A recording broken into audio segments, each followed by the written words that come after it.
بسم اللہ الرحمن الرحیم۔ شروع اللہ کے نام سے جو بڑا مہربان نہایت رحم والا ہے۔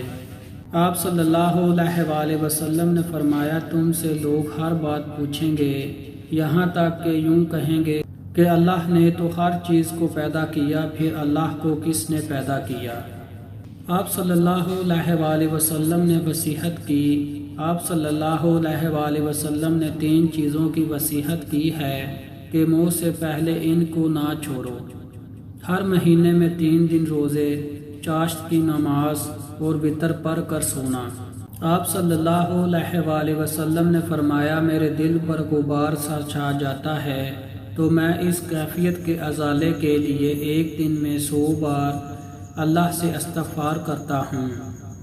آپ صلی اللہ علیہ وآلہ وسلم نے فرمایا، تم میں سے جو کوئی اپنے بھائی کو فائدہ پہنچا سکتا ہو تو وہ ضرور اسے فائدہ پہنچائے۔ آپ صلی اللہ علیہ وآلہ وسلم نے فرمایا، جو شخص اپنے بھائی کی ضرورت پوری کرے، اللہ تعالیٰ اس کی ضرورت پوری کرے گا۔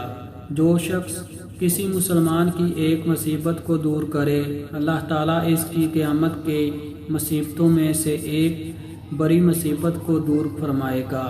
آپ صلی اللہ علیہ وآلہ وسلم نے فرمایا، اللہ تعالیٰ ایسے شخص پر رحم کرے جو بیچتے وقت اور خریدتے وقت اور تقاضا کرتے وقت فیاضی اور نرمی سے کام لیتا ہے۔ آپ صلی اللہ علیہ وآلہ وسلم نے فرمایا، جو شخص اصول علم کے لیے کوئی راستہ طے کرتا ہے تو اللہ تعالیٰ اس کی وجہ سے اس کے لیے جنت کا راستہ آسان کر دیتا ہے، اور جس کو اس کے عمل نے پیچھے کر دیا تو اسے اس کا نصب آگے نہیں کر سکے گا۔